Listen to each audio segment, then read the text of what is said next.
Tak berselang lama, pocong itu menoleh ke arah Ucung dan berkata,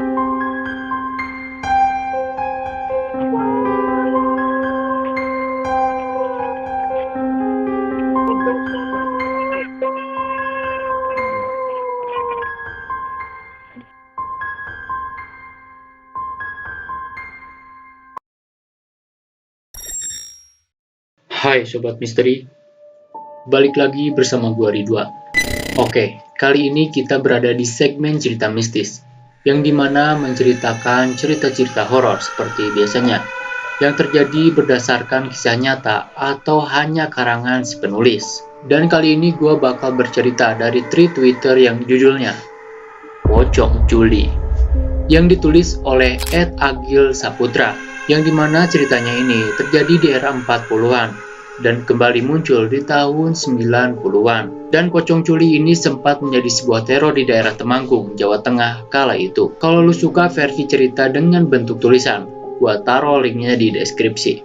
Oke, sebelum mulai ceritanya, dukung gua dalam membuat konten-konten horor seperti ini dengan cara like, komen, share sebanyak-banyaknya agar gue semakin semangat membuat video seperti ini lainnya. Oke, mau tahu ceritanya setelah pesan-pesan berikut ini.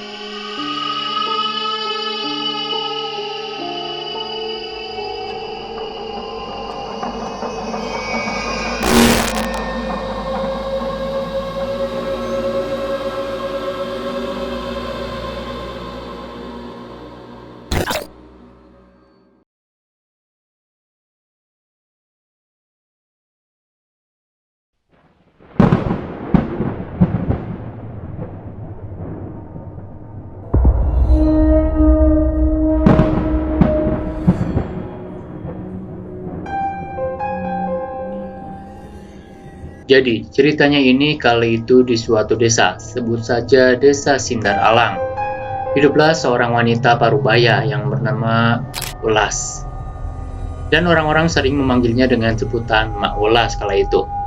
Jadi, si Mak Ulas ini mempunyai pekerjaan sebagai rentenir atau lintah darat, yang bisa dibilang cukup maju di era itu.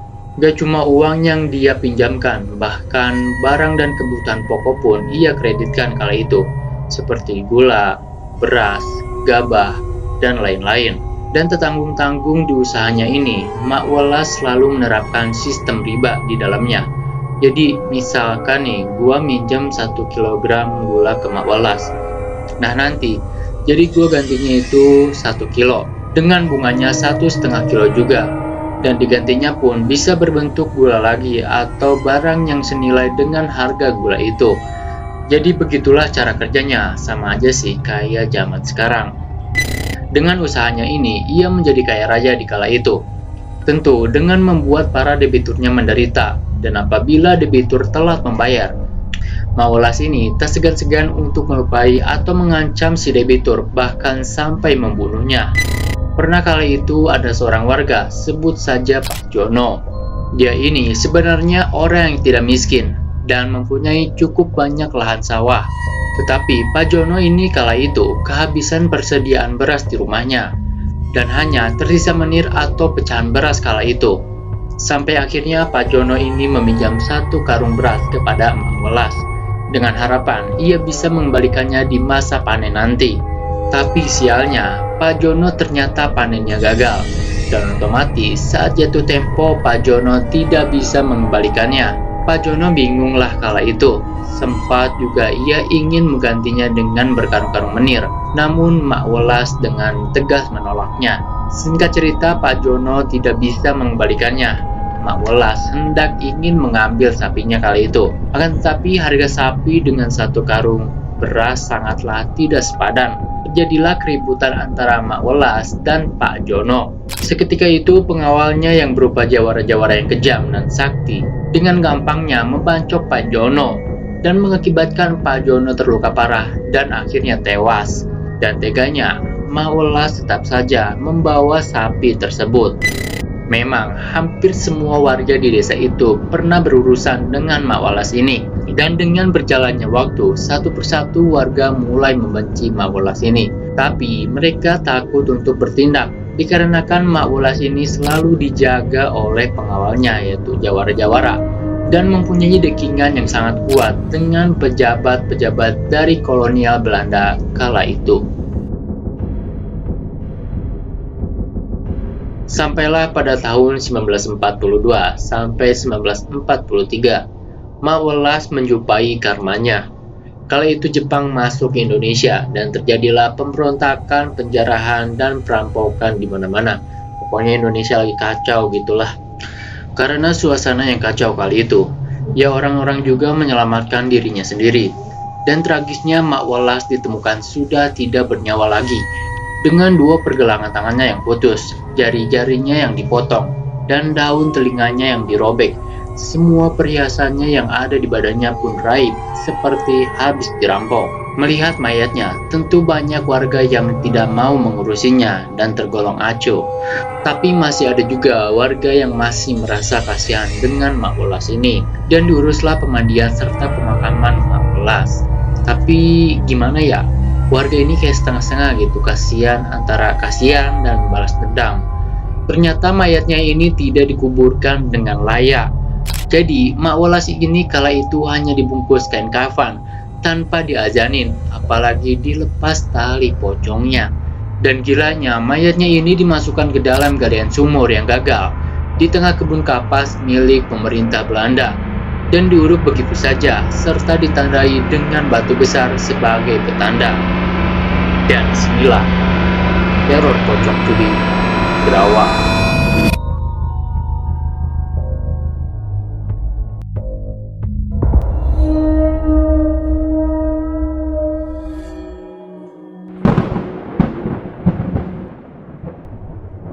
Temanggung, 1990. Zaman pun semakin berbeda, Indonesia pun sudah merdeka. Sebut saja Agus dan bapaknya yaitu Pak Sunardi. Ternyata yang dulunya kebun kapas milik pemerintah Belanda, kini kebun kapas itu milik Pak Sunardi, yang dimana tempat dikuburkannya Mak Wulas di sumur tua itu. Akan tetapi, para warga dan Pak Sunardi ini tidak selalu mempercayai rumor yang diceritakan secara turun-temurun dari para sesepuh dan menganggapnya hanya sebuah kebun kapas yang angker. Hari ini, hari di mana Agus membantu ayahnya menggarap kebun kapas itu. Memang, Agus ini anak yang bandel dan malas sekali untuk bersekolah. Sudah 2 kali ia dipindahkan saat masih SMP. Ya, kalau tidak berkelahi, pasti bolos dari sekolah, cabut. Dan Pak Sunardi pun sudah angkat tangan dengan kelakuan anaknya ini dan memutuskan agar Agus tidak usah sekolah saja dan membantu Pak Sunardi berkebun kapas. Di hari pertamanya ini, Agus sangat antusias dan bersemangat karena memang dalam hatinya Agus sudah malas bersekolah yang menurutnya membosankan dan buang-buang waktu saja. Ketika Agus sudah selesai memanen, Agus melanjutkan dengan memotongi rumput liar yang berada di kebunnya. Dibersihkanlah rumputnya itu, sampailah Agus dekat dengan sebuah batu besar. Oh, ini toh Pak, batu yang dikatakan angker itu. Sambil memukuli gagang sabitnya ke arah batu tersebut. Gus, jangan sembarangan ngomong kamu. Udah, kamu jangan deket-deket batu itu. Didatengin bau tau rasa kamu. Ah, Pak, masih percaya kayak begituan, Pak? Alah, kamu ini dikasih tahu kok ngeyel terus. Udah, kamu istirahat dulu sana. Memang si Agus ini anaknya agak tidak percaya dengan hal-hal seperti itu. Sore pun tiba, dan mereka berdua memutuskan untuk pulang. Aduh, Pak, pundakku kok berat banget ya. Aduh, ada berat ini, Pak. Udah, nggak apa-apa. Mungkin karena kamu kecapean aja. Karena kamu kan baru pertama kali bantuin bapak di kebun toh. Aduh, iya juga kali ya Pak ya, karena Agus kecapean. Hari pun berganti menjadi malam. Di malam harinya, ketika Agus tertidur, dia bermimpi didatangi oleh sosok pocong. Dan dalam mimpinya itu, hanya berada 1 jengkal dari wajahnya. Sosoknya itu, kepalanya yang basah dengan darah, dan menangis sambil berkata,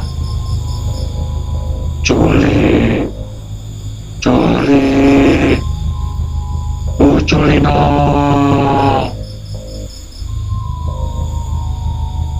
Dengan nada yang merintih. Seketika itu Agus langsung terbangun dari tidurnya. Akan tetapi Agus ketindihan dan ia pun tidak bisa menggerakkan tubuhnya. Sampai kejadian itu berlangsung selama 5 menit. Agus tersadar dari ketindihannya itu. Duh, untung cuma mimpi aja nih. Dan Agus pun melanjutkan kembali tidurnya. Malam pun berlalu dan datanglah pagi. Di pagi itu pundak Agus terasa semakin berat dan sakit. Agus pun mengalami demam yang tinggi serta memutuskan untuk tidak ikut ayahnya membersihkan kebun. Agus pun dirawat oleh ibunya yaitu Ibu Siti. Diberikanlah Agus obat warung kala itu. Namun panasnya ini tidak kunjung reda. Sampai akhirnya Bu Siti memanggil seorang tukang pijat di desanya itu, Pak Karwo namanya. Ia tukang pijit sekaligus sedikit mengerti akan hal-hal gaib. Singkat cerita, datanglah Pak Karwo ke rumah Agus. Di saat Pak Karwo memegang Agus, seketika itu juga Pak Karwo berkata, "Wah, kamu ini ketempelan toh Gus. Habis dari mana kamu ini Gus?" Agus pun tidak menjawab pertanyaan dari Pak Karwo itu. Sembari dipijit-pijit, Pak Karwo memberi nasihat kepada si Agus ini. "Makanya Gus, kalau kamu kemana-mana itu, jangan gak sopan. Kan kita ini hidup berdampingan Gus." Iya Pak, ya mau gimana lagi? Orang ngeceplosan toh. Hari pun berlalu dan Agus pun sudah kembali sehat pada saat itu. Dan kembali membantu ayahnya di kebun. Saat ia di kebun, Agus mulai berpikir tentang batu besar itu. Dalam batinnya, Agus bertanya-tanya. Mungkin batu ini ada penunggunya ya, yang datangi aku malam itu. Benar gak ya? Apa perasaanku saja? Tapi Agus bukannya semakin sopan, melainkan Agus malah lebih takabur. "Hei, penunggu batu besar, kalau memang di sini ada penunggunya, nanti malam kalau berani coba temui aku di dalam mimpi." Agus berbicara seperti itu dengan nada yang menantang. Emang udah gila sih si Agus ini. Udah ketempelan, masih aja seperti itu. Singkatnya, malam pun tiba. Demi membuktikannya, Agus sengaja tidak segera tidur. Namun, gangguan atau penampakan itu pun tidak ada. Sambil menunggu, Agus menyalakan radio.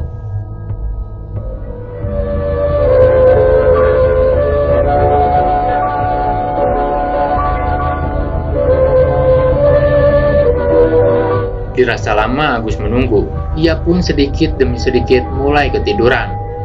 Dan pada esok harinya, Agus mulai beraktivitas seperti biasanya pergi ke kebun dengan bapaknya. Agus yang begitu penasaran kembali mendatangi batu besar itu. "Mana? Katanya ada penunggunya. Ditungguin kok gak datang-datang sih? Cuma bualan doang ini mah gak ada apa-apanya." Dan Agus pun menganggap semua itu hanyalah omong kosong saja. Tapi ketika malam harinya, ketika Agus tidak menunggu kehadiran pocong itu, dia dibangunkan oleh suara ketukan jendela dari kamarnya. Ketukan itu berjeda selama 5 detik sekali. Agus pun terbangun, tapi pikirnya itu hanyalah mimpi. Dan ia melanjutkan tidurnya lagi, tidak menghiraukan ketukan dari jendelanya itu. Akan tetapi ketika ketukan itu terdengar kembali,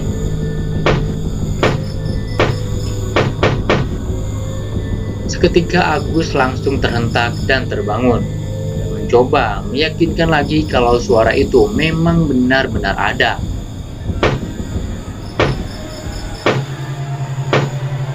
Dan memang benar, tak berselang lama terdengar kembali suara ketukan itu. Agus pun menoleh ke arah jam dinding yang menunjukkan pukul 1:30 malam. Sementara itu, suaranya pun masih terdengar jelas. Dengan terbata-bata, Agus pun memberanikan diri untuk berbicara. "Boy, siapa sih?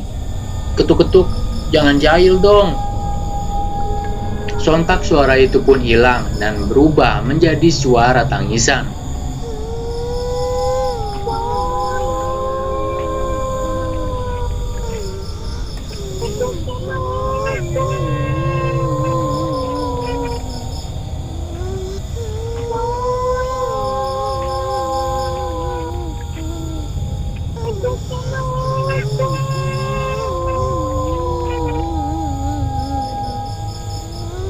Agus yang ketakutan memalingkan wajahnya dan bersembunyi di balik selimut sambil sebisanya ia membaca doa. Dan tiba-tiba ada suara menyentak di dekat telinganya. "Sekarang lepaskan."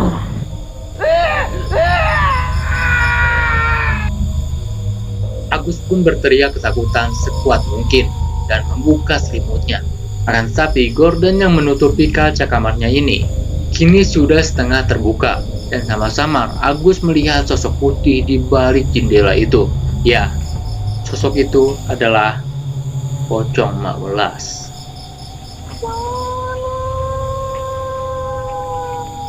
Agus seperti dihipnotis olehnya karena terus memandangi sosok itu. Tak lama berselang Agus bisa berteriak dan membangunkan semua penghuni rumah. Tak lama berselang ibunya pun datang sambil menggendong adiknya yang masih kecil. Kemudian yang disusul dengan ayahnya. "Ada apa, Gus? Teriak-teriak tengah malam begini?" "Aduh, itu bu. Ada pocong bu, ada pocong. Tadi Agus lihat pocong." Sembari Agus mengancungkan jarinya ke arah jendela. Ayahnya pun segera mengecek jendela tersebut, akan tetapi tidak ada siapa-siapa di balik jendela tersebut. Dan ayahnya pun kembali menutup tirai itu. Dan ayah Agus pun berkata, Udah Gus, gak ada apa-apa kok. Udah, sekarang kamu lanjut tidur aja ya. Dikarenakan Agus yang begitu ketakutan, akhirnya Agus memutuskan untuk tidur bersama ibunya dan terus bertanya-tanya maksud dari perkataan lepaskan. Dikarenakan Agus semakin ketakutan, akhirnya Agus tidak ingin memikirkannya lagi dan mengambil hikmah dari kejadian itu. Kini Agus menjadi orang yang giat beribadah dan rajin mengaji. Seminggu berlalu setelah kejadian itu, rupanya Agus masih trauma dan enggan untuk berangkat ke kebun. Dan gangguan ini pun terus berlangsung di dalam mimpinya, sampai Agus merasa tertekan dan stres atas kejadian itu. Akhir-akhir ini Agus berubah menjadi orang yang pendiam dan paranoid. Ibunya yang khawatir mulai menggaduh kepada Pak Taslim, yaitu guru ngajinya Agus. Setelah terus-menerus dibujuk, akhirnya Agus mau bercerita tentang apa yang ia rasakan. Pak Taslim pun menyarankan agar Agus untuk diruqyah saja. Saat Agus sedang diruqyah, kejadian aneh pun terjadi. Di situ Agus terus berteriak dan mengamuk serta memuntahkan seperti gumpalan tanah dari mulutnya. أعوذ بالله من الشيطان بسم الله الرحمن الرحيم الحمد لله رب العالمين الرحمن الرحيم مالك يوم الدين إياك نعبد وإياك نستعين. Setelah menjalani proses yang panjang, akhirnya Agus sudah membaik dan rasa sakit di pundaknya pun sudah tidak ada lagi. Sampai saat itu Agus sudah baik-baik saja, namun pocong ini masih kerap mengganggu warga.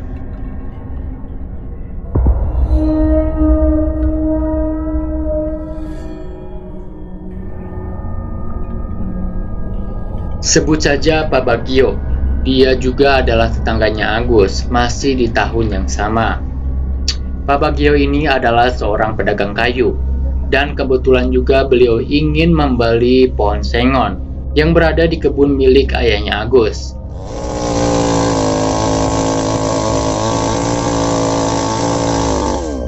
Singkat Singkat cerita, Pak Bagio dan temannya pun mulai menebang pohon sengon satu demi satu. Akan tetapi, ketika hendak menebang pohon yang ketiga, gergaji mesinnya tiba-tiba macet. Beberapa kali coba dihidupkan, dan akhirnya hidup kembali. Entah kenapa gergaji itu seperti terlempar dan hampir mengenai ayahnya Agus. Temannya Pak Bagio pun seketika teriak histeris. Seketika badannya menjadi kaku seperti pocong, matanya yang melotot, serta mulutnya yang terus berbicara dengan nada yang berbisik.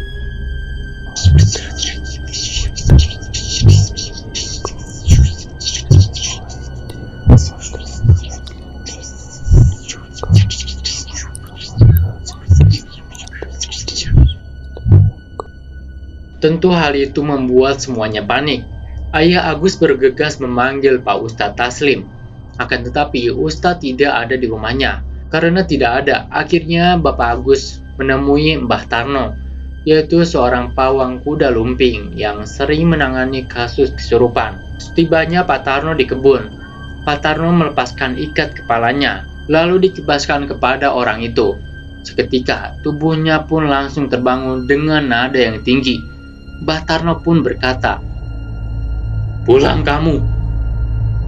Pocong yang merasuki orang itu hanya menggelengkan kepalanya, dan entah bagaimana caranya, Mbah Tarno berhasil membuat pocong itu keluar dari raga orang itu, dan proses jual beli kayu pun sementara ditunda.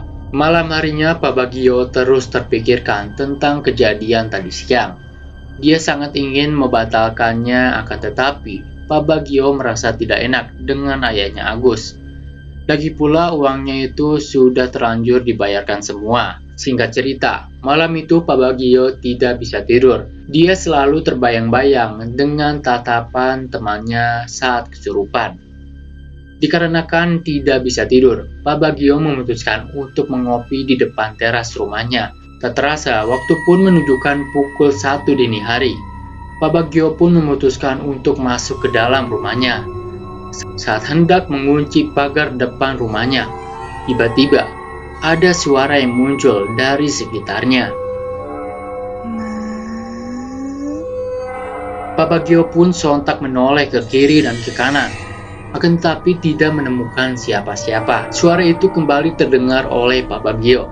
Pak Bagio yang takut bergegas menuju pintu masuk rumahnya. Akan tetapi, di dalam pintu rumahnya itu sudah berdiri sosok pocong sembari berkata,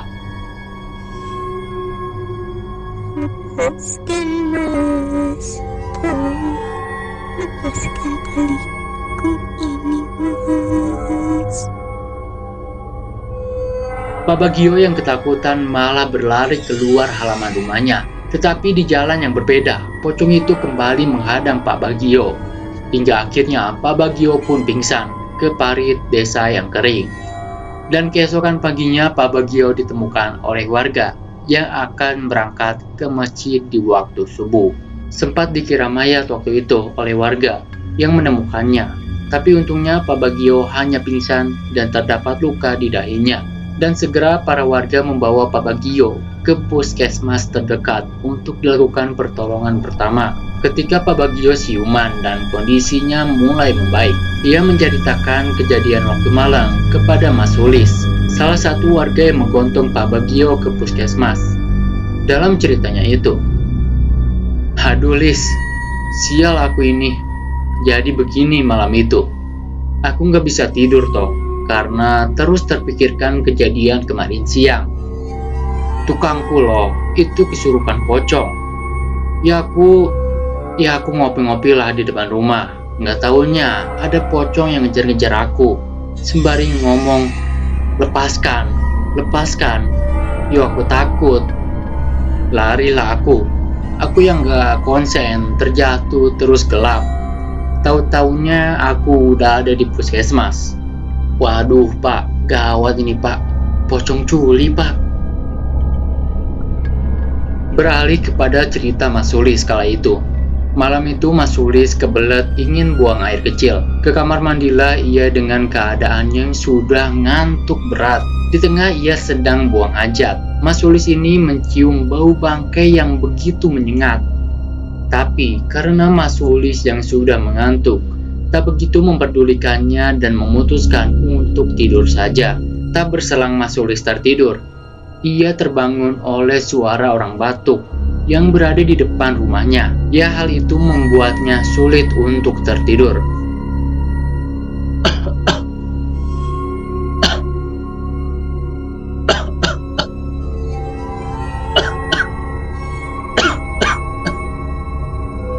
Dikarenakan batuknya yang gak berhenti-berhenti, Mas Sulis yang kesal membuka gorden kamarnya itu. Ketika ia buka, gorden itu ternyata ada sosok pocong yang terus-menerus mengeluarkan suara batuk. Dikarenakan ngantuk, ya gak begitu peduli dan dia tutup lagi lah gordennya itu. Namun beberapa menit kemudian ia penasaran dengan apa yang ia lihat tadi. Dibuka lagi lah gorden itu. Ketika diamati, tiba-tiba sosok pocong itu menoleh ke arah Mas Sulis sembari berkata,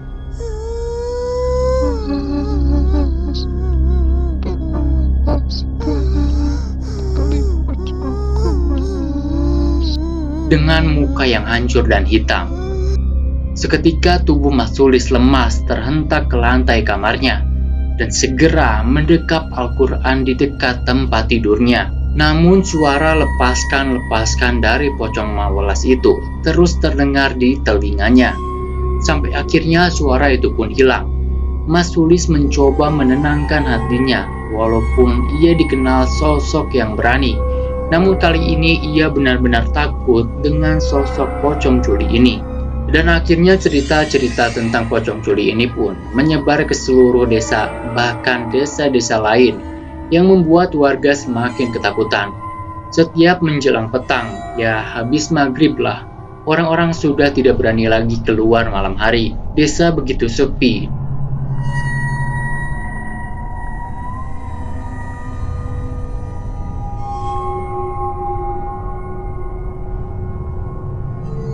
Dan suasananya pun semakin mencekam.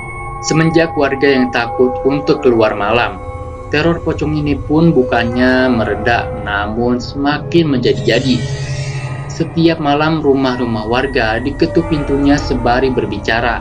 Tak ada yang berani untuk membukanya, karena semua warga yakin itu adalah pocong culi. Namun di keadaan yang begitu chaos ini, malah dimanfaatkan oleh maling yang malah mencuri 1 ekor sapi milik warga. Atas kejadian itu, akhirnya Pak RT mengadakan untuk ronda bergilir. Dan disinilah sesuatu yang mengerikan terjadi.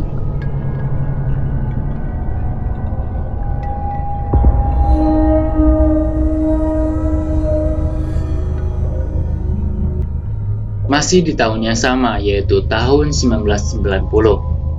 Karena diadakan ronda bergilir, kali ini kebagian kepada 3 pemuda, sebut saja Kucung, Naryo, dan Didik.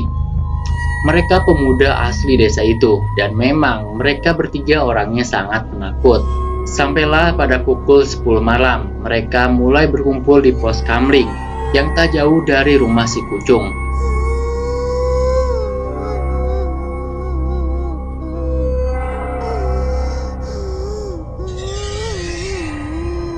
Sambil menunggu waktu sampai tengah malam, mereka bertiga memutuskan untuk bermain kartu, gapleh.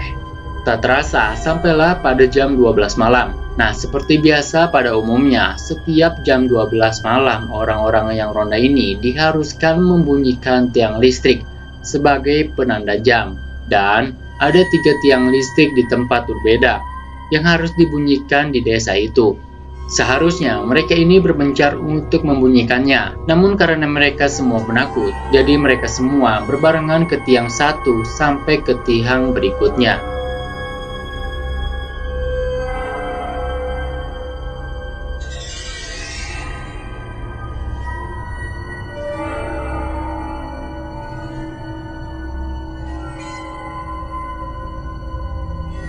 Singkatnya, tiang 1 dan 2 sudah teratasi. Tinggal tiang 3 yang berada di pojok desa.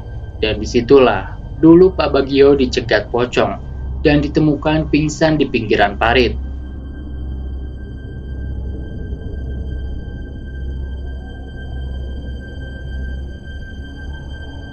Mereka saat itu sempat ragu dan mengurungkan niatnya.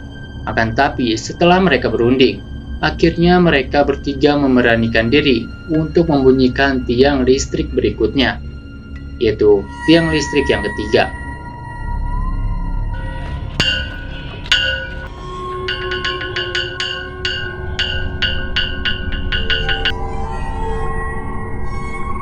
Yo, udah aku pukul yo.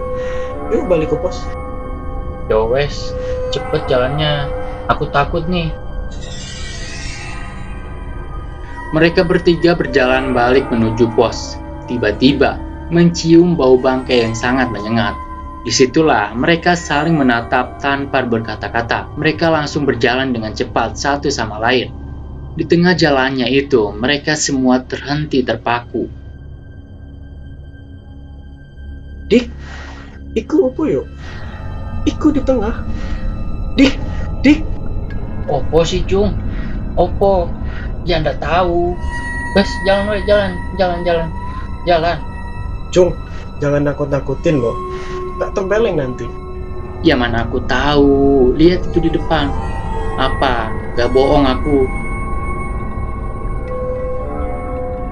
Ternyata di tengah mereka berjalan, ada sosok pocong culi yang sudah menunggunya di depan. Memang cukup jauh, namun ya ngeri juga. Naryo mencoba menerangi sosok pocong itu, namun sosok itu menghilang. Karena ketakutan mereka, semua balik kanan mencari jalur lain untuk menuju pos. Dalam perjalanan mereka hanya terdiam dan hanya fokus berjalan dengan tempo yang sangat cepat. Tapi ketegangan itu mencair ketika ada mobil yang melintas, dan sampailah mereka bertiga di pos. Di pos, mereka memutar radio sekencang-kencangnya. Namun dikarenakan sudah larut malam, yang ada di radio hanyalah suara wayang dan gamelan, yang malah menambah suasana menjadi mencekam. Di sela mereka bermain kartu, kembali tercium bau bangkai. Mereka saling memandang satu sama lain, dan tak sadar mereka semua merapatkan posisi duduknya. Di keheningan itu, tiba-tiba ada yang memukul kentongan yang tergantung di pos, padahal tidak ada siapa-siapa.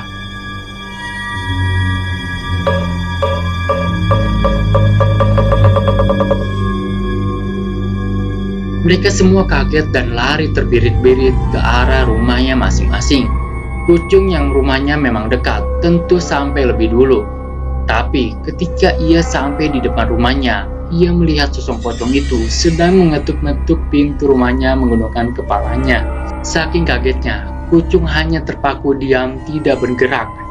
Pandangannya hanya tertuju kepada pocong itu. Tak berselang lama, pocong itu menoleh ke arah Ucung dan berkata,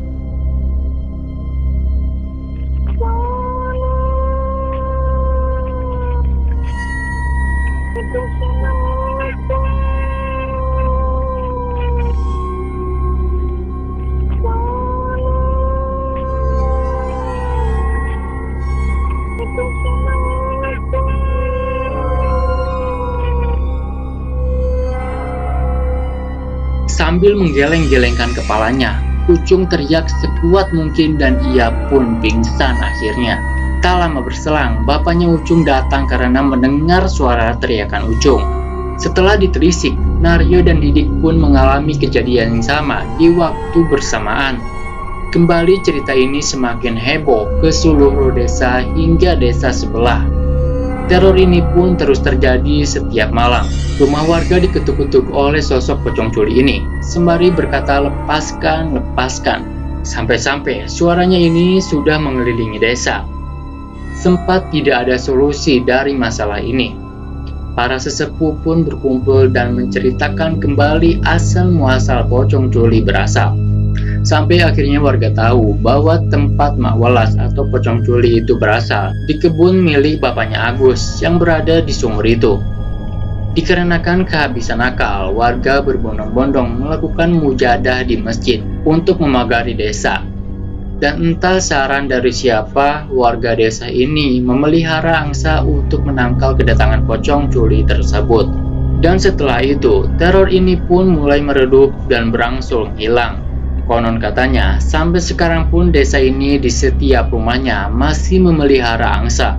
Dan menurut beberapa saksi sempat melihat juga pocong culik, yang diduga kuat adalah pocong yang sempat menghantui desa ini selama 21 tahun yang lalu. Oke. Bagaimana menurut kalian tentang pocong culik ini? Silahkan komen di bawah. Jika kalian suka dengan video ini, silahkan like, komen, dan share sebanyak-banyaknya. Jangan lupa di subscribe juga, biar gue semangat buat video seperti yang lainnya. Karena buat kayak gini tuh butuh effort, bos. Jadi viewersnya gitu harus naik gitu, subscribernya gitu. Oke, begitu aja. Gua detektif sejarah cabut dulu.